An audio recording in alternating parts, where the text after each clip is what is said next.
Okay, for cardiac cycle, here we'll see the pressure of three components: aortic, left ventricle, and atrium pressures. Along with, maybe we'll go into echo and phono, that is phonocardiography and echocardiography, heart sounds. Okay,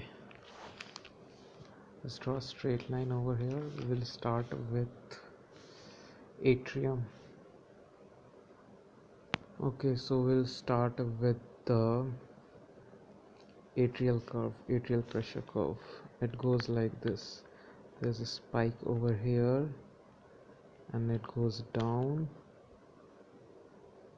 Then there's a spike over here. So this one is right after the P wave of ECG.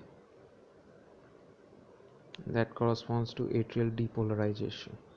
That is atrial contraction. This is called A wave, and over here this is called C wave.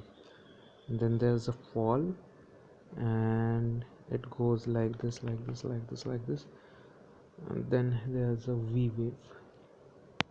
C wave is occurring during the ventricular contraction, that is isovolumetric contraction. There is pushing of the tricuspid valve, that's giving rise to the C wave. And this is the whole of the ventricular systole phase, and at the end, when the systole is complete and AV valve is still closed, the blood that is pouring into the atrium hits the valve and causes the spike again.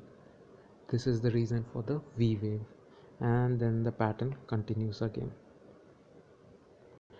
Found similarly, the V wave I told you was during the PQRS complex. Just PQRS just happens before it, and there's the spike like this, and then it goes a T wave. Second rapid filling of the ventricle, second rapid filling phase of the atrium causes a ventricular spike.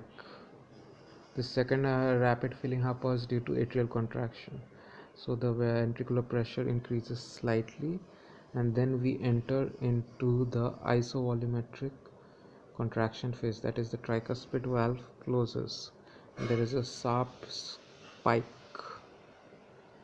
followed by entry into the ejection phase when the pressure exceeds 80 mm of Hg and aortic valve opens. Therefore, here aortic pressure also sees a spike along with the ventricular pressure.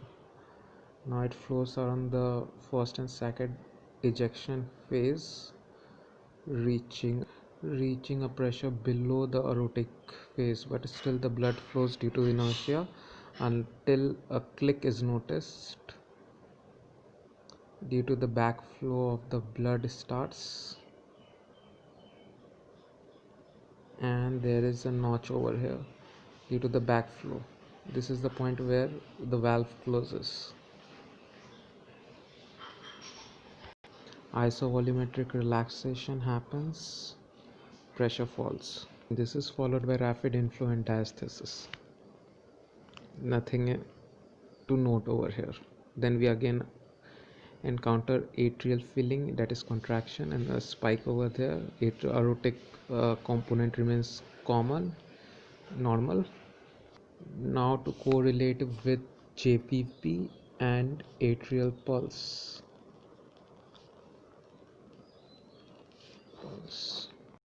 Nothing is seen in the early phases of filling, as these are ventricular curve. Even in atrial curve there is rapid filling, easy filling without any atrial contraction.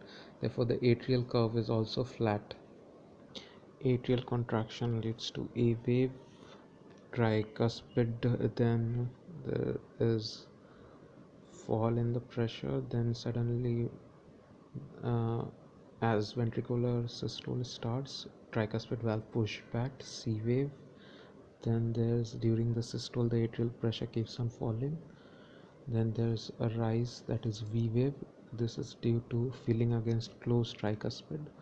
And then there is again a fall, that is wide descent, this is due to tricuspid opening.